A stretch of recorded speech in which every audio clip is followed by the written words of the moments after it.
Send the healer back to her croft and be done with it, my war council said, and every wolf at my long table nodded, every wolf but me. I let the fire crack in the silence I gave them. 9 gray heads around the ironwood board. 9 warriors who had bled for Vareth in the Frost Wars and earned the right to speak plainly at my hearth, and not one of them could look at the woman who lived at the edge of my wood and see anything worth keeping. A healer.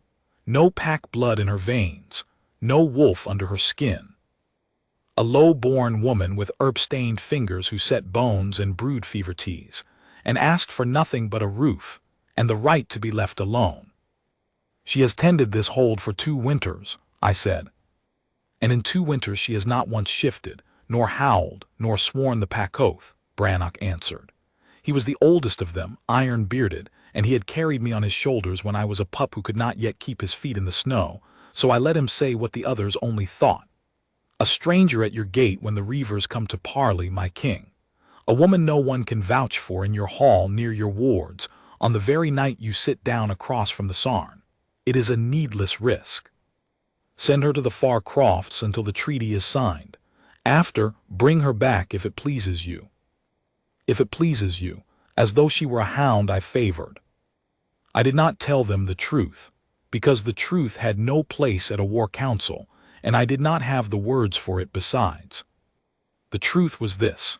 Since the night my father died with his throat opened on the low field, and the wolf inside me woke to a rage that had never once gone quiet in all the years after, not in sleep, not in victory, not in the 2 thin seasons of peace we had clawed out of the reavers. Since that night, there had been exactly one place in the whole of the world where the war drum in my chest went still.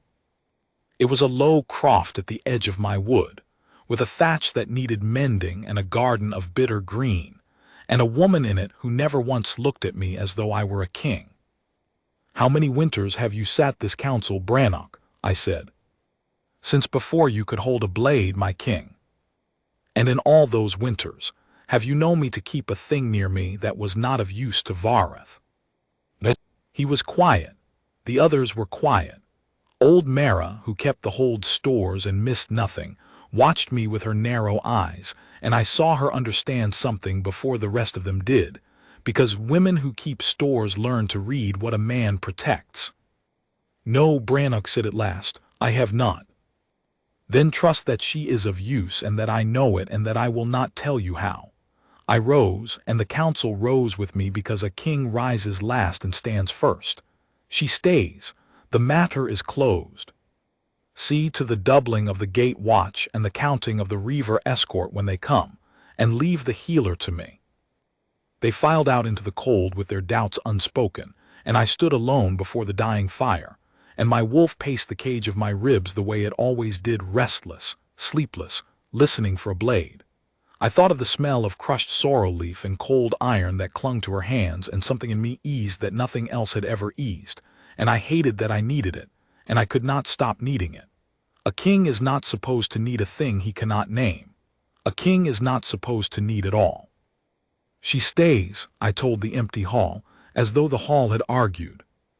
And I went up to my chamber and did not sleep, the way I did not sleep, and I listened to the wind come down off the fells and thought about a thatch that needed mending and told myself it was the roof I was troubled for. The next morning I went to her croft myself, which a king should not do, and which I did anyway.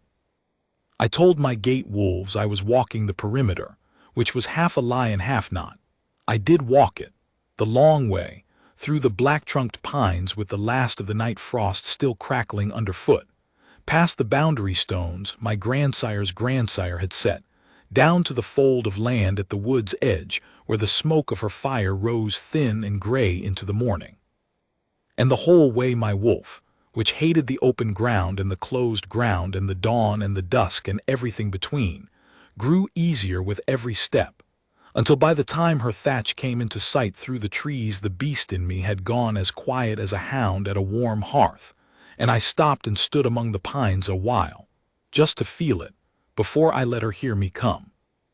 She was in the garden when I came through the trees, kneeling in the black earth with her sleeves pushed to the elbow, and she did not startle at the sound of me. I had marked that about her before, that she never startled, that she always seemed to have heard you a breath before you arrived. She looked up and her face was calm as still water, and she said, "You've come about the boy," which I had not, but which was true the moment she said it. "What boy?" "Your scout, Wren. He came in before dawn with an arrow through the meat of his shoulder and told me not to wake you." She wiped her hands on her apron and rose, unhurried, brushing the soil from her knees. "It wasn't a reaver arrow. It was fletched with gray goose and cut from ashwood, and no reaver in the low country fletches gray. Someone closer wanted him quiet." I stood very still. My counsel had told me nothing of a wounded scout. My gate wolves had told me nothing. "Where is he?" "Sleeping in the back room. I gave him poppy and stitched him and set the shoulder, and he'll keep the arm, no thanks to whoever loosed on him. He rode half the night with the shaft still in. He'd have died in the wood if he'd stopped to rest, so he didn't stop, which is why he lived." She said it plainly, the way she said everything, and then she added, softer, "I thought you would want to know about the fletching. I did not think it was my place to say it to the council. It is my place to say it to you." I went into the back room and looked at Wren, gray-faced and sleeping, his shoulder bound in clean linen, and I saw that she had spoken true in every particular. The wound clean set, the fever kept off, the man alive who should not have been. And I saw, laid out on her work table where she had studied it, the arrow she had drawn from him, gray goose, ashwood, a low country hunting head, fletched by a Vareth hand, loosed at my own scout to keep him from reaching me.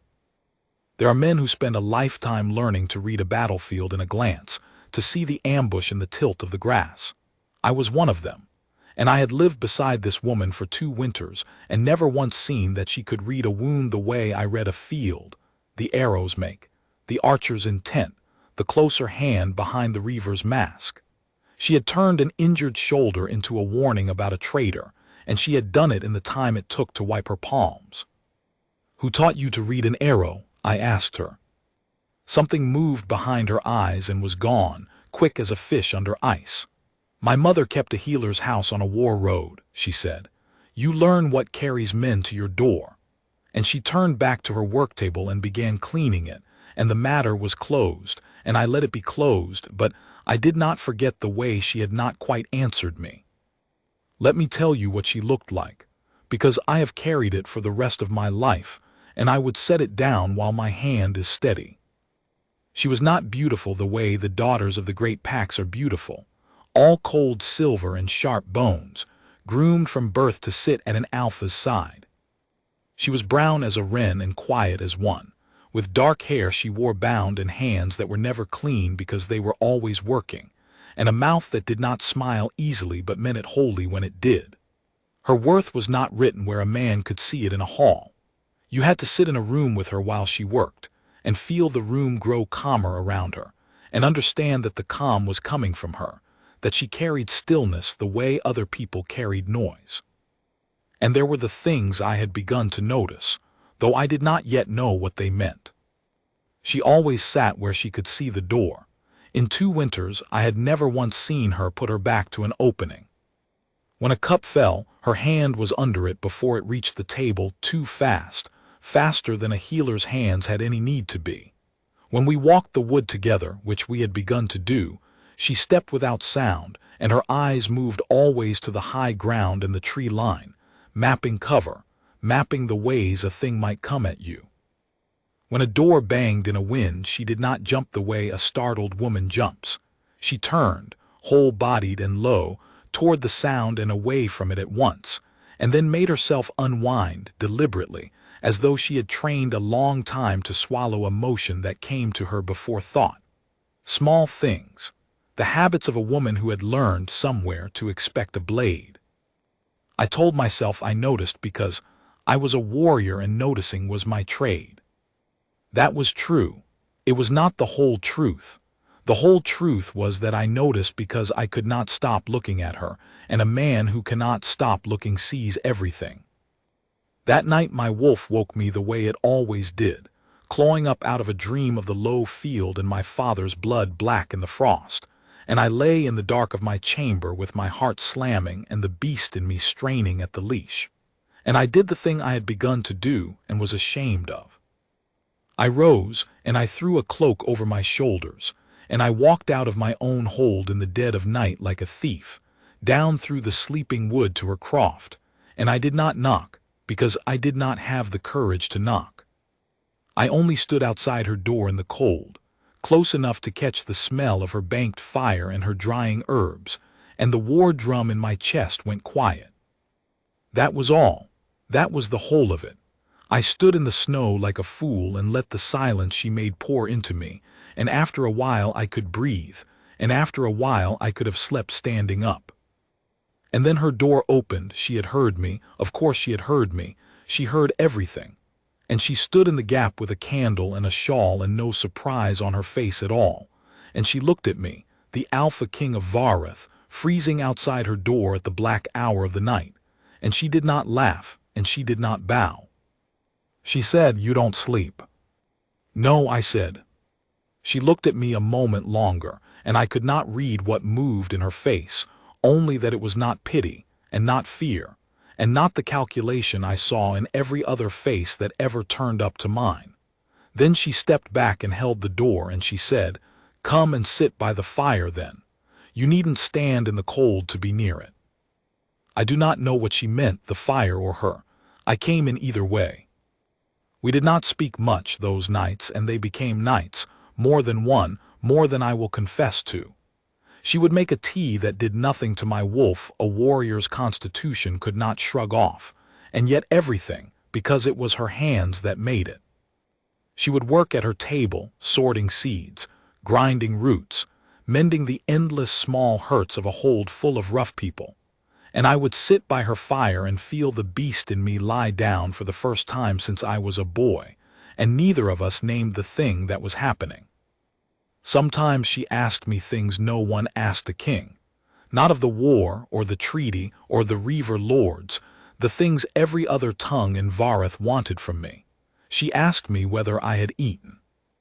She asked me once what my father had been like before the low field, and I found I could not answer at first, and then I found I could, that in her quiet I could say things I had carried alone for years, and that she took them and set them down carefully the way she set down a splintered bone, so that they might knit. I told her about him. I told her about the boy I had been, and the crown that had come too soon, and the drum that had never stopped.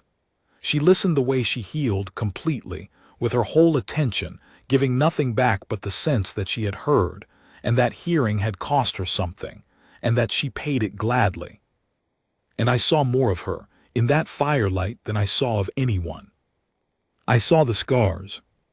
She had rolled her sleeves to grind a root one night, and the fire caught her forearm, and there, along the inside of it, ran a line of old white scar tissue too straight and too clean to be a kitchen burn or a bramble tear. A blade had done that. A blade drawn with intent long ago, that she had turned aside just enough to keep her hand. And when she saw me see it, she did not flinch or hide it. She only turned her arm so the fire no longer found it, and went on with her work and said nothing. "Who did that to you?" I said.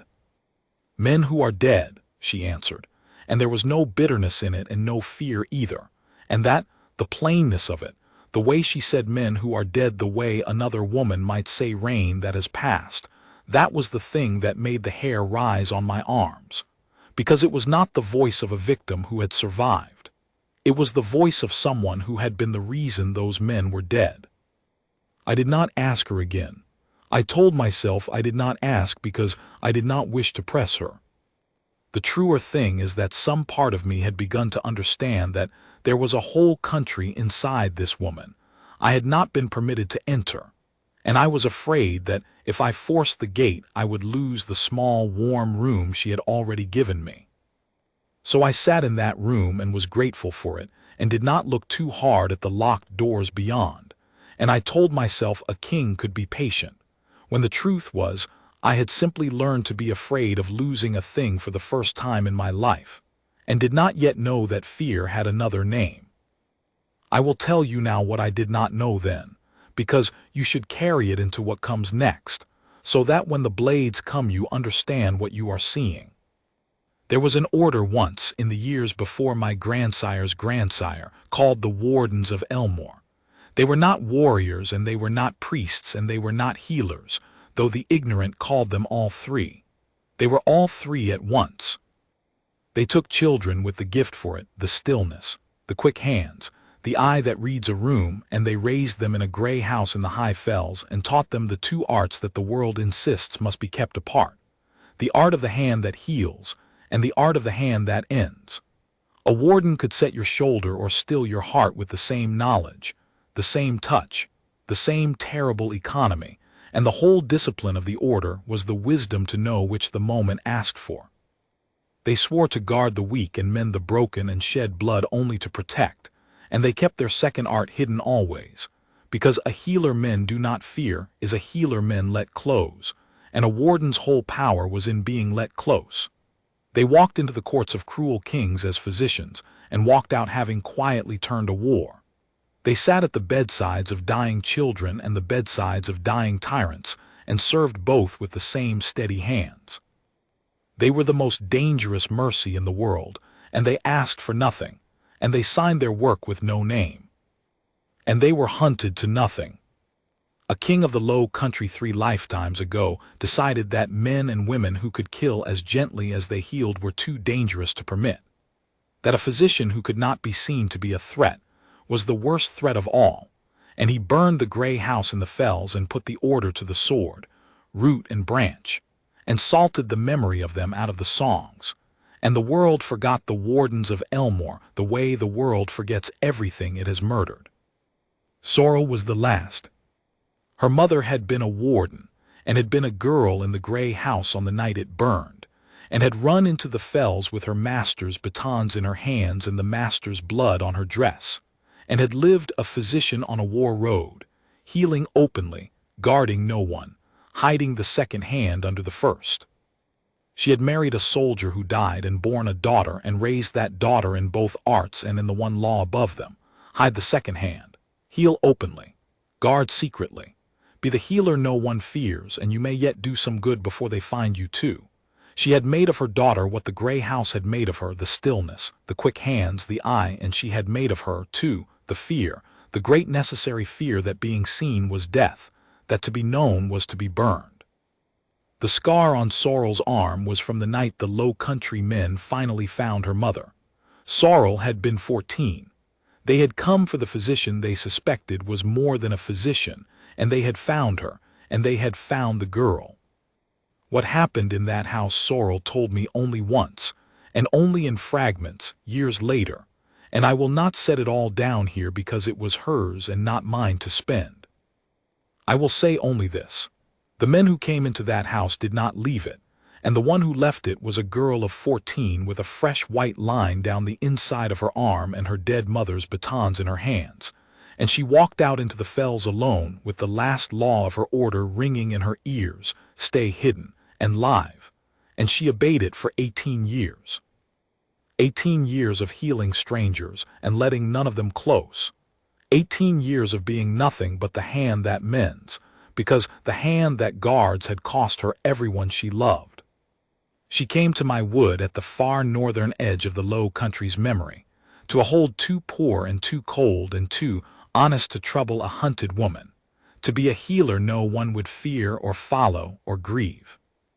And she found at the edge of it a war-worn king who could not sleep, and against every oath of caution her mother ever set on her, she had begun quietly, secretly, in 100 small unasked-for ways to guard him, to read the arrows that came to her door, to count the men at the well, to sit where she could see me and the doors both, and be still and watch and keep, for the first time in 18 years, a watch over someone she was beginning to be unable to bear to lose.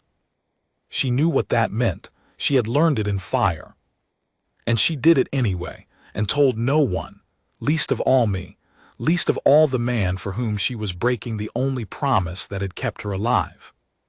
The Reaver envoy came 3 days before the parley feast, and everything I have told you until now was the long, slow, indrawn breath before it.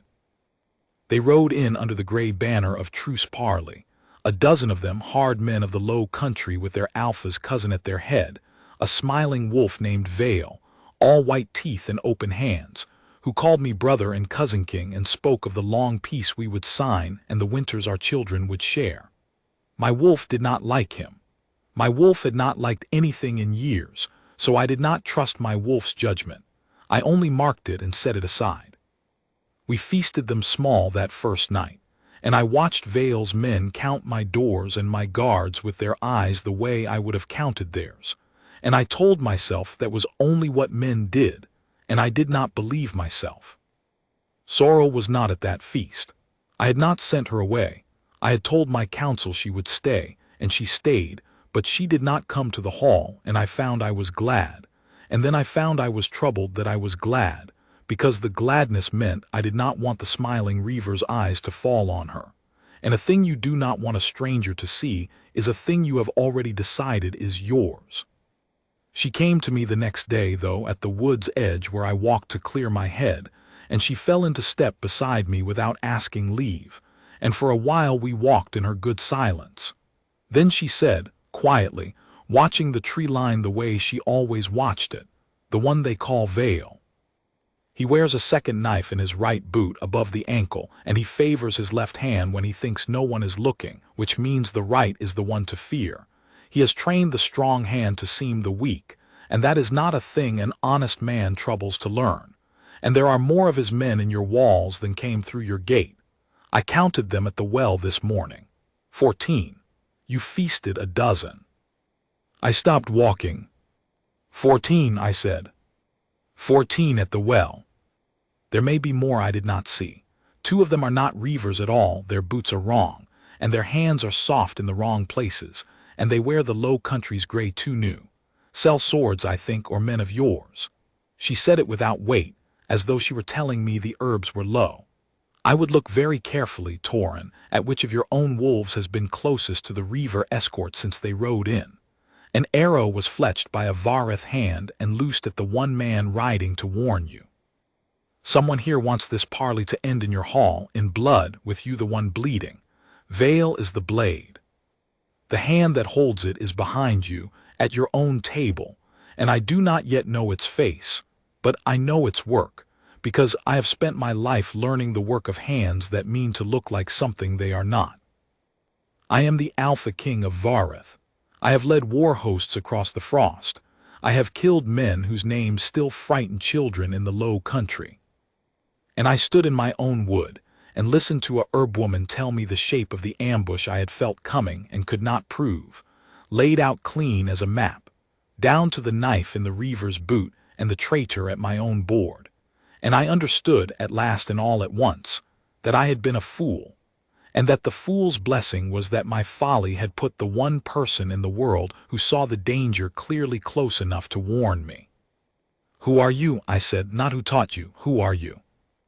And for the first time since I had known her, Sorrel of the Wood's Edge looked at me as though she were deciding whether to open the gate. She looked at me a long moment in the cold, with the pines black around us and the smoke of her fire rising thin behind her, and I watched 18 years of a locked door tremble on its hinge. "Someone your counsel was right to fear," she said at last, "for the wrong reason." And then she would say no more, and I did not make her, because a horn was blowing at the hold. The parley lord and his host had arrived early, a day early, which no honest guest does, and I had a trap closing around me, and 3 days shrunk to none. I want to tell you what those next 2 days were, because a trap is not sprung in an instant. It is a thing you feel tighten, hour by hour, and it is a particular torment to feel it tighten and be bound by law from cutting it. I could not accuse Vale. He rode under truce parley, and to lay a hand on a truce envoy on the word of a herb woman's count at a well was to break the peace myself and hand the low country the war they wanted with the right on their side. I could not question my own counsel openly, for I did not know the traitor's face, and to show my 9 oldest wolves that I suspected one of them was to warn the guilty and wound the loyal both. I could only do what a king does when he cannot strike. I could prepare in silence and wait for the hand to show itself. So I prepared. I sent Wren, healed enough to ride, out the postern by night to carry word to my war captain in the western holds, quietly, one man, no horn, that Vareth might have need of him within the week. I salted my hall with the soberest of my wolves, and told them to drink water dyed to look like wine, and keep their blades loose beneath the tables. I moved the hold strength I could move without being seen to move it. A few more spears in the kitchen passage, a few more bows in the gallery, men posted as servers who had killed more men than they had ever served cups. And I did it all under the smiling eyes of Vale, who toasted me at every meal and asked, twice, with great courtesy, after the health of my household, and let his gaze drift, both times, toward the passage where the hold's children slept. I marked that. I did not understand yet what it meant, and it made my wolf snarl behind my teeth, and I set more men to the children's passage and told the kitchen women to keep the pups close. And through all of it, I watched my own. I watched my 9 gray heads at every meal, and I could not find the traitor's face, because a warden was right. The work of a hand that means to look like something it is not is very hard to read, even for a king who has spent his life reading men. Brannock, I could not believe of it, and yet I had to believe it of someone, and the not knowing sat in me like a stone. I trusted no one fully in those 2 days but the herb woman my counsel had wanted gone, and I understood the bitter joke of that, and I did not laugh. On the second night late, I went to her croft, and I did not go for the silence this time. I went because the feast was the next day, and I could not carry the thing alone any more. I have salted the hall, I told her, sitting by her fire, and I laid it out the sober wolves, the hidden bows, the men in the passage, Wren gone west. She listened, grinding a root she did not need to grind, her hands moving in that quiet economy that I understood now was not a healer's habit at all but a discipline older and colder. When I had finished, she was still a while. "It is well done," she said. "It may be enough, it may not." She set down the pestle. "Torin, I need to ask you something, and I need you to hear the whole of it before you answer, because I have spent 18 years never asking it of anyone, and I do not know if I will have the courage twice." "Ask." "Do you want me in your hall tomorrow night?" I looked at her, and there was something in her face I had not seen before, a kind of grief almost, and under it a great gathered stillness. The stillness of a person standing at a threshold they have refused to cross for half their life. "I want you where I can see you," I said, which was true and was also not the reason, and she knew it was not the reason. "You should want me anywhere but there," she said quietly. "Listen to me. If I come to your hall tomorrow and it goes the way we both fear it will go, I cannot sit in a corner and let it happen. Do you understand? I have spent 18 years being able to sit in a corner and let a thing happen. It is the hardest thing I know how to do, and I have made myself very good at it, because the law that kept me alive was do not be seen. But I do not think I can do it in a room with you in it. I have tried these 2 winters to keep the second hand folded away, and every day it is harder, and if the blades come for you while I am sitting below your salt, I know, the way I know my own name, that I will not fold it away. And if I unfold it, you will see something you cannot unsee. Your council that already wants me gone will have their reason, and I will have to leave this wood, which is the only place in 18 years I have been able to breathe." Her voice did not break. It was steadier than mine. "So ask me carefully, Torin. Ask me knowing what you are asking. Because if you ask me to come, you are asking me to stop hiding. And I have only ever survived by hiding, and every soul who ever saw me stop has been afraid of me after, and I do not think I could bear it if you were the last of them." I did not fully understand her. I understood enough. I understood that she was telling me she was more than she seemed, that she had been more than she seemed the whole time, that the hands I had watched grind roots and close wounds could do a thing that would frighten a hall full of wolves, and that revealing it would cost her the small peace she had built her whole hunted life to reach, and that she was offering to pay that cost for me if I asked. I am not proud of what I said, But it was true, and she had asked me to be careful, and careful for me meant true. "Come," I said. "I would rather have you and lose the hiding than keep the hiding and lose you." She closed her eyes. And then she reached back, without rising, to a peg by the door where a plain length of gray wood had hung all this time disguised as a walking staff. I had leaned on it once, coming in from the snow, and thought nothing of it, and she took it down. And she did something to it, a twist and a pull, and it came apart into two short arm lengths of weighted hardwood, worn dark and smooth by a hand that had held them 10,000 times. Warden's batons, the tools of the second art. She had kept them by her door for 2 winters, in plain sight in my wood, and I had leaned on them and never known. "Then I will heal in your hall tomorrow," she said, turning them once in her hands with a familiarity that made the hair rise on my arms, "and if the gods are kind, that is all I will do." She looked at me, and the grief in her face was very quiet and very old. "But if they are not, do not be afraid of me, Torin. Whatever you see, promise me that. Everyone I have ever let see it has been afraid of me after. My mother told me they always would be. I need to know before I walk into that hall whether she was right about you too." "I have been afraid of one thing in my life," I told her, "and it was the silence in my own chest, the drum that never stopped, and you are the only thing in this world that has ever made it go quiet. I could not fear you if I tried. Whatever your hands can do, they are the hands that made me able to breathe. I will not be afraid of them." And for the second time in 2 winters, she smiled, and meant it wholly, and it undid me more thoroughly than any blade ever has. The hall that night was gold and dangerous. I sat my high seat with the Reaver Lord Vale at my right hand, and his hard-handed men salted through my tables, and my own wolves salted through them in turn, and the air was thick with fat and firelight, and the particular smell of 2 war hosts pretending to be guests.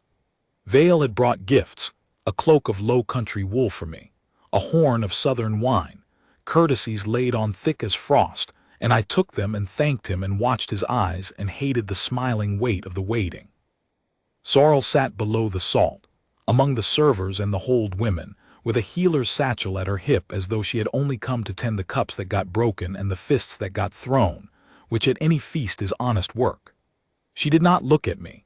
She sat where she could see 3 doors and the high seat both, and her hands were folded in her lap, and she was so still that the eye slid off her, which I understood now she had spent her life learning to do. Once, only once, early, our eyes met across the crowded gold of the hall, and she gave me nothing, no nod, no sign, and that nothing was the most steadying thing in the room, because it told me she was watching, that the whole hall lay open under her quiet gaze, that whatever came she would see it coming.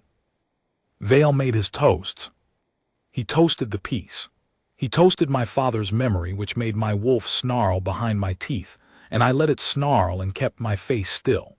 He toasted the winters our children would share, and he smiled at me over the rim of his cup, and I saw his eyes flick once, quick, to the gallery above the high seat, and to the great doors, and to the 2 men of his who had drifted, casual as smoke, toward the pillars behind my seat.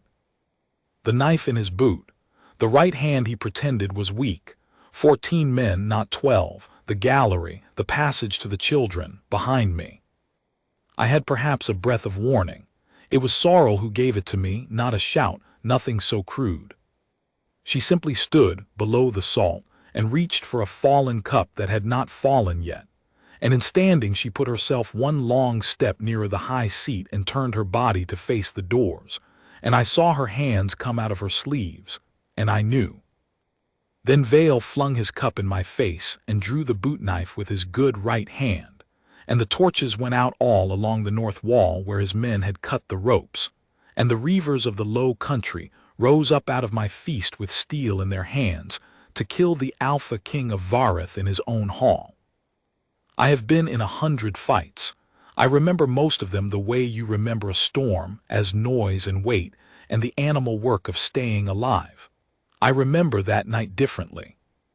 I remember it the way you remember the one time you saw something you did not believe was real. The knife came for my throat and I was already moving, my wolf's speed carrying me sideways off the high seat. But there were 2 men on me from the pillars before my feet found the floor, and a third with a spear coming low. And behind them the whole hall was breaking into blades, and my wolves were rising to meet it, but the reavers had the count and the dark and the first blow. And in the gallery I heard the string of a crossbow drawn on my exposed back. And for one cold instant I understood that I was going to die in my own hall, the way my father had died on the low field, with a traitor's steel behind me. And then she was there. I did not see her cross the hall. No one saw her cross the hall. One breath she was below the salt, and the next she was between me and the spear, and the spear went wide. She had not blocked it, she had turned it. A touch at the shaft that sent a killing thrust into the flagstones, and the spearman's own weight carried him past her onto the point of her baton, driven up short and precise beneath the jaw, and he dropped and did not rise. The crossbow in the gallery loosed. She was already pulling me down by the collar with a strength that had no business in a healer's arm, and the bolt that would have taken my spine went over us and buried itself to the fletching in the wood of my high seat. Then she rose, and she went to work, and I finally understood the woman I had been standing outside in the snow to be near. She did not fight the way my wolves fought, with fury, with fang, with the great crashing violence of the pack. She fought the way water works stone. She was never where the blade was. She turned men by their own momentum, took the wrist and let the arm follow, and everywhere she touched a man he folded, a nerve, a joint, a breath driven out, and she never once struck to kill when she did not have to. I watched her take 3 reavers between 2 heartbeats and leave all 3 living, disarmed, curled around some precise small ruin she had made of a knee or an elbow or the wind in their chest, out of the fight and screaming for it, while she moved on already to the 4th. Her batons never rose above her shoulder. There was no wasted motion in her at all, no flourish, no fury, nothing spent that did not need spending.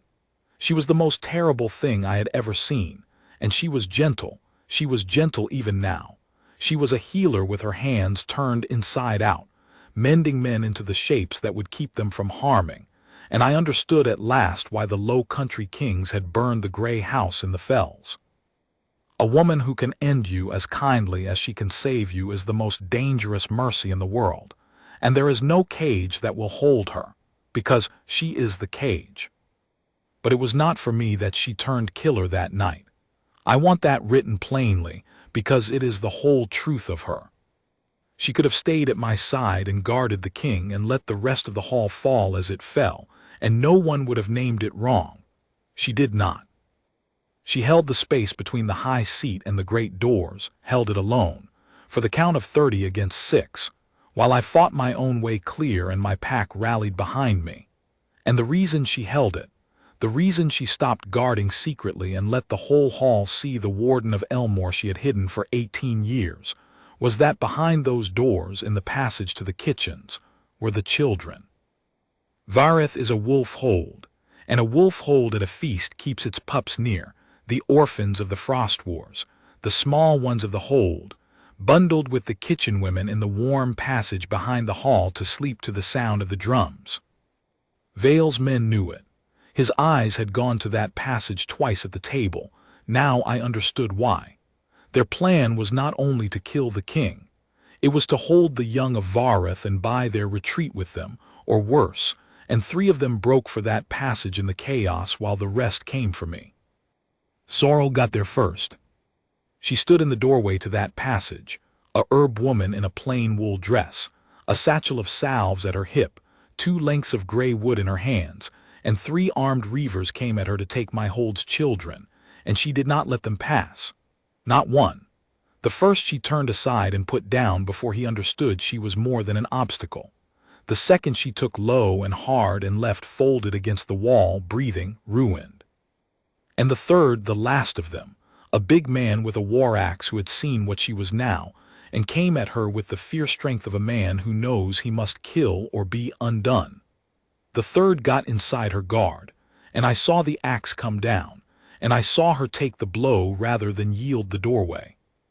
She turned even that, so the edge that would have split her met her shoulder instead of her skull, but it bit, and the blood came, dark and sudden, down her arm, and still she did not fall, and still she did not let him pass. She took his axe arm in both her hands and turned it against the joint the way the arm was never meant to go, and put him down at her feet, weeping, disarmed, alive. And then she stood in that doorway swaying with her own blood running to her fingers and would not fall, because there were children behind her, and a warden of Elmore does not fall while there are children behind her. That was when the bond blazed. I have tried to describe it to men who have felt it and men who never will, and I have never found the words, so I will tell you only what was true for me.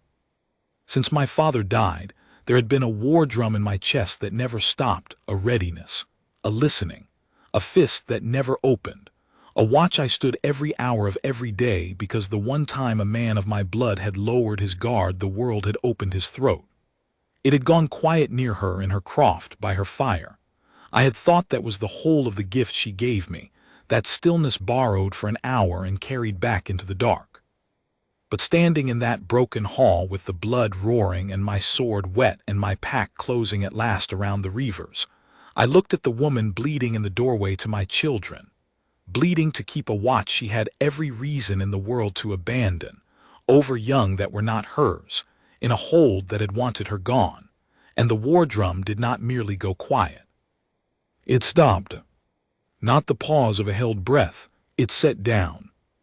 18 years of a weight I had carried so long I had forgotten it had a shape, a king's dread, a son's grief, the ceaseless watch of a man who could not afford to sleep, and all of it in one impossible instant I set down, because I understood in my blood and my bone and the animal certainty beneath all thought that here was the one I had been keeping watch for, the one my whole ruined vigilance had been waiting to end at, and that she had been keeping watch for me the whole time in return, from the wood's edge.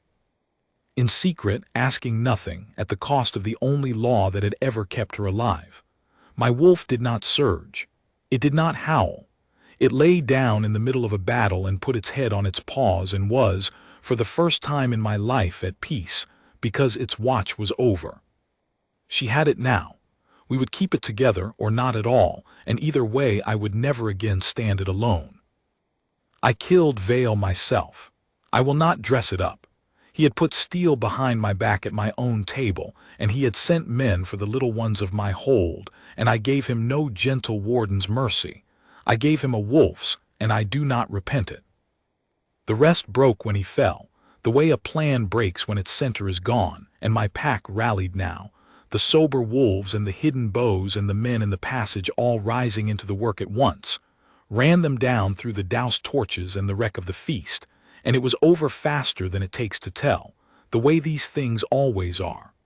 A long, slow tightening, and then one red minute, and then silence. The silence after. And in the middle of it, my hall full of my kneeling, panting, staring wolves, every one of them looking at the herb woman below the salt who had just held a doorway alone against 3 men, and bought my children's lives with the blood on her arm.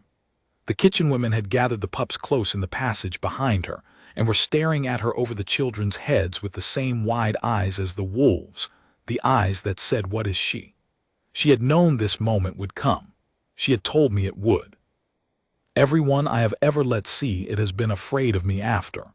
And I watched the old grief come back into her face, the grief of someone waiting to be feared, and I watched her make herself stand still and take it, the way she had made herself take the axe. I crossed the hall to her through the wreckage. She was still on her feet, though she should not have been, one hand pressed to her shoulder and the gray batons hanging from the other, and she watched me come, and I saw her brace for what she was certain was coming, the flinch, the step back, the fear in the eyes of the last person she had let herself want. I reached her, and I did the only thing that mattered. I did not recoil, and I did not bow, and I did not thank her as a king thanks a soldier. I took the length of my own royal cloak from my shoulders, dark wool and gray fur, still warm from me, and I put it around her, around the blood and the wool dress and the terrible gentle hands, and I held it closed at her throat, And I said loud, so that every wolf in my hall and every child in that passage and old iron-bearded Brannock who had told me to send her away would hear it. This is Sorrel of Elmore. She has guarded this hold since before any of you knew her name. My voice carried the way a king's voice must carry into every corner of the broken gold hall. You were right, Brannock, that no one could vouch for her. No one could. She let no one close enough, because the last men who learned what her hands could do burned her house and murdered her mother for it. And she has spent 18 years since teaching herself to seem like nothing, so that she might live. She came to my wood to disappear. Instead, she counted the Reaver's men at your well and read the traitor's arrow in a scout's shoulder, and stood in that doorway alone tonight and bled. For our young, who are nothing to her, in a hold that wanted her gone. I looked at my pack, at the fear in their faces, and I let them hear the truth in mine, and I let them hear that it was not a request. If there is a wolf under this roof who fears her for it, that wolf may leave my hold by morning and not come back. The rest of you will honor her, and you will remember, every winter you are warm and your children are living, that a woman you would have sent into the snow is the reason. No one left. Brannock was the first to kneel. The old Iron Man who had carried me on his shoulders in the snow, who had told me 3 days before to send her back to her croft. He went down on one knee in the wreck of the hall, slow with his years, one hand on the ruined table to lower himself, and he bowed his gray head to the healer he had wanted gone, and he said in a voice gone rough as gravel, "Warden, forgive an old fool his blindness. I have spent my life learning to find the threat in a room. I looked at you and found none, and I called it your lack, when it was mine, for I looked for a threat where I should have looked for a shield." And the pack knelt after him, wolf by wolf, until the whole broken hall had bent its knee, not to a white Luna emerged from a scorned girl, not to a crown or a mark or a bloodline, but to a woman with herb-stained hands who had spent 2 winters mending their hurts and 1 red minute refusing to let the world take their children, and who had never once asked them to see her at all. Sorrel stood in my cloak in the middle of it, and looked at all those bowed heads and looked at me, and the grief in her face broke apart into something she plainly had no practice holding. "They're not afraid," she said, wondering low only to me. "No," I said. "No one has ever," she stopped. Her steady voice was not steady. "My mother told me if they saw the second hand they would burn the house down, every one of them. She was so sure. She was never wrong about anything that mattered, and she was so sure of that." "Your mother," I said, "kept you alive on a war road until you were grown, and she did it by teaching you the only truth her world had ever shown her. She was not wrong for that world. She was wrong about this one." I tightened my cloak at her throat, gentle, the way she had been gentle even in the killing. "You are not on the war road any more, Sorrel. You are in Vareth, and in Vareth we do not burn the ones who hold our doors. We kneel to them." I lowered my voice then, so it was for her alone, under the sound of my pack rising and the fires being relit and the children beginning, safe, to cry. "And I am not on my knees only because I already know I am never going to stand up from you again. But be assured I would kneel too, and gladly, and before all of them." "Don't," she whispered, "not you." "Then let me do the other thing," I said. And I called for the mending kind of hands, and I would let no one touch her shoulder but myself, and I sat her down in the wreck of my own high seat with the crossbow bolt still buried in the wood above her head, and I bound the wound she had taken buying my children's lives clumsy where she would have been deft, my war-scarred fingers made for breaking things trying to learn, in one night, the trade of putting them back together. She watched me do it. She let me do it. And neither of us spoke, and that was the beginning. The traitor was found by morning. It was not Brannock. I had feared, in a low and shameful corner of myself, that it might be, and the fear itself dishonored the old man who had knelt first. It was a younger councilman named Aldous. Sorrel found him in the end, though I do the finding in the songs my hold now sings, because she would not take the credit and I could not make her. It was the arrow that did it, the gray goose, ashwood, Vareth-fletched arrow she had drawn from Wren's shoulder, and studied on her worktable 4 days before. She had told me from the first that the fletching was of Vareth hands, and in the gray light after the battle, while I sat with the surviving reavers and pieced the plot together from what fear loosened in them, she went quietly through the hold and found the man whose stores held gray goose feathers and low country ashwood. A councilman who had grown rich, it came out, on a secret purse from the Sarn, and who had fletched an arrow into my own scout Wren to keep him from carrying the warning Wren had ridden through the night to bring. That reaver riders were massing in the low passes, even as their smiling envoy toasted my father's memory at my table. Aldous had meant the feast to be my grave. He had meant to be the loyal survivor who counseled surrender in the ashes. He had counted on Wren dying in the wood, and on the healer at the wood's edge being sent away before she could read his handiwork, exactly as he had argued at that very council that she should be. She had saved us 3 times then when I counted it, once with her hands in the doorway, once, days before, with nothing but the habit of looking closely that 18 years of hiding had ground into her when she read a traitor in the make of an arrow, and once by simply refusing to be sent away, for it was her staying, which I had bought at the cost of my whole council's trust, that put her eyes on the well and her batons in the hall and her body in that door. Aldous I dealt with as a king must. That is not a story for a hearth, and I will not spend it here. I will say only that Vareth's law was kept, and kept openly, and the pups slept safe after, and the Sarn's secret purse bought them nothing but the war they had wanted and a great deal more of it than they had bargained for, waged now by a king who no longer stood his watch alone. Leave it there.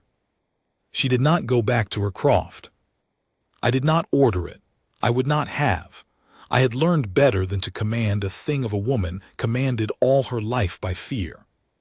But when the hall was mended and the dead were burned and the long tables were set right, I found that a room high in my hold, near the solar, with good light and a broad table, had somehow become a healer's room, hung with drying herbs and lined with clay jars, the whole hold trooping up to it with their small hurts as though they had always done so, and that the herb woman of the wood's edge slept now under my roof. And I found that I could cross a passage in the dead hour of the night and stand outside her door, and that when I stood there the drum in my chest was already still before I arrived, because I no longer had to go and find the stillness. It lived down the hall from me now.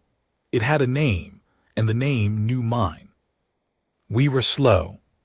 I want that set down too, for whoever comes after and reads this and imagines a king simply took what he wanted, the way kings in the low songs do. I did not. She had spent 18 years learning that being seen got the people she loved killed, and a thing like that does not mend in a night because a hall knelt to you. There were weeks she could not sleep for the terror of being known, of walking into the hall and finding, at last, the fear she had always been promised, arriving late. There were mornings she woke with her hands already moving to the shape of a weapon before her eyes were open, and had to sit a long while and teach herself again that she was safe. And there were nights I sat by her fire, up in the high room, and it was my quiet turn to make the tea and let her be near it, and we did not touch, and it was enough, more than enough, more than the whole of my life before her had been.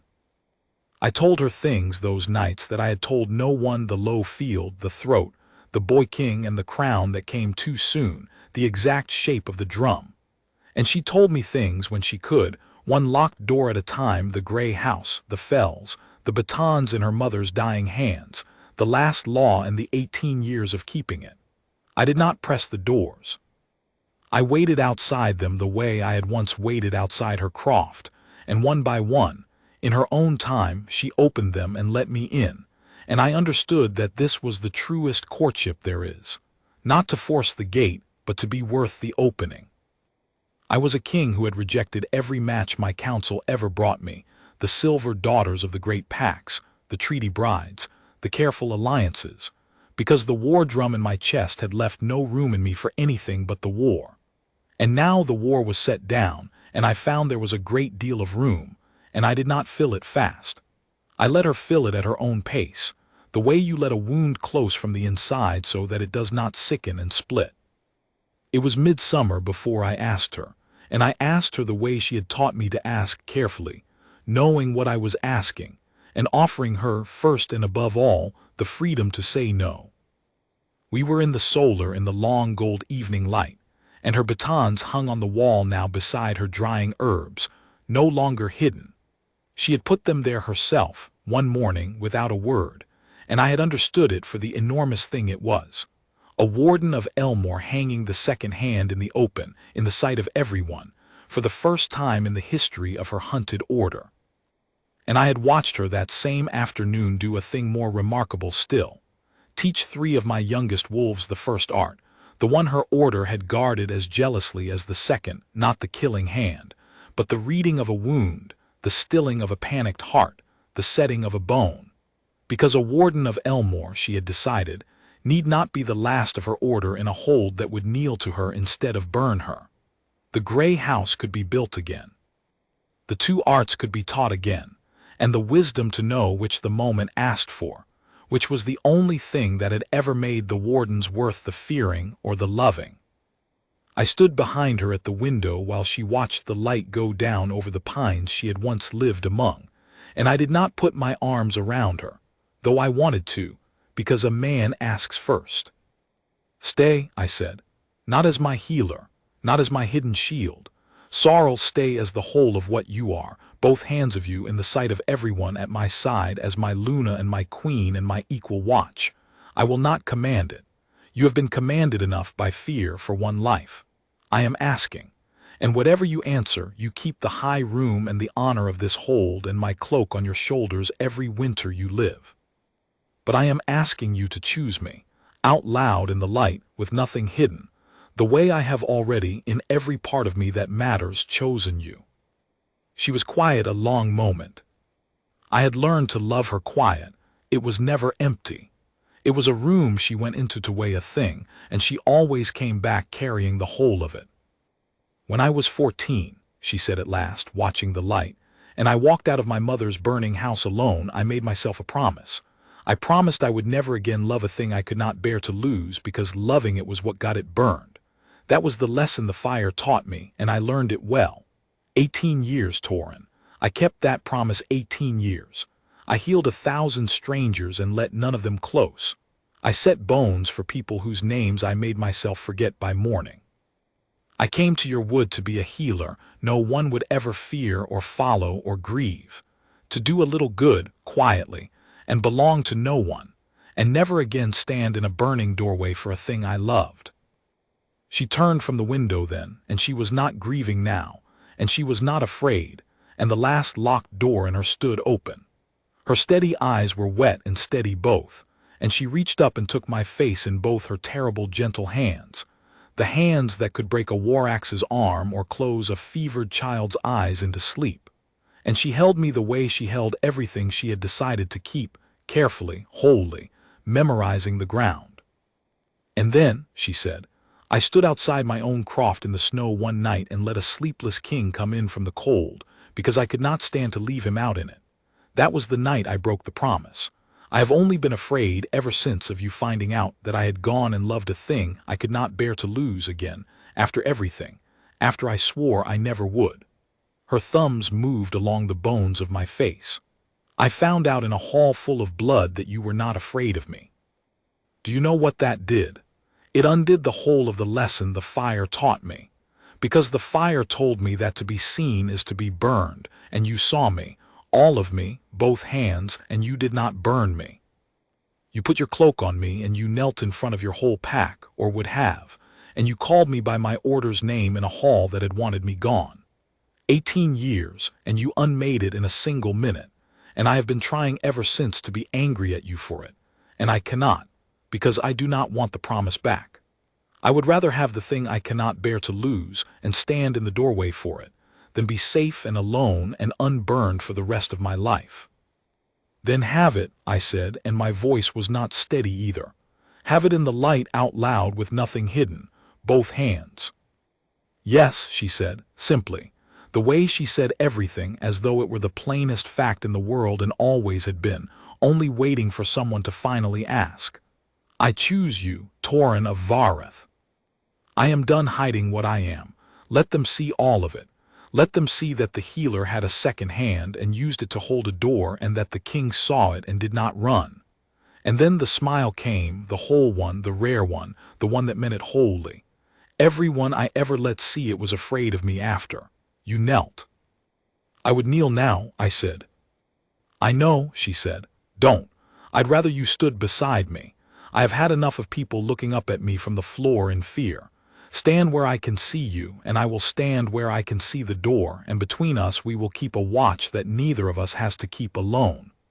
And so I did, and so we have, every winter since. There is more, of course. There always is, when a thing turns out to be a beginning rather than an ending. There was a wedding, neither grand nor small, but exactly the size it needed to be, in a hall still bearing the mended scars of the night that made it. There was a treaty with the Low Country signed at last by an honest hand, after the Sarn's cousins learned in detail what had become of Vale in my hall, and thought better of the winters our children were meant to share. There were the long good years of a peace we did not have to keep watch over alone any more, because there were two of us on the wall now, one who read the field, and one who read the room, and neither of whom, ever again, stood the night unrelieved. And there was, in time, a gray house rebuilt in the high fells, where a warden of Elmore teaches children the two arts and the wisdom to know which the moment asks for, so that her order will not die with her after all, so that the world that murdered them will one day find, to its wonder, that mercy is harder to burn than kings believe. But those are other night stories, and my hand is tired, and I said I would set down only the one thing I have carried, so I will end where the carrying began.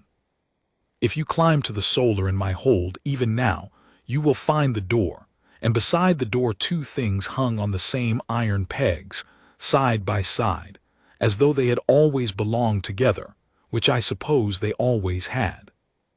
On the left, a healer's satchel, worn soft, that smells of crushed green and cold iron, and has closed more wounds than I have opened in a lifetime of opening them.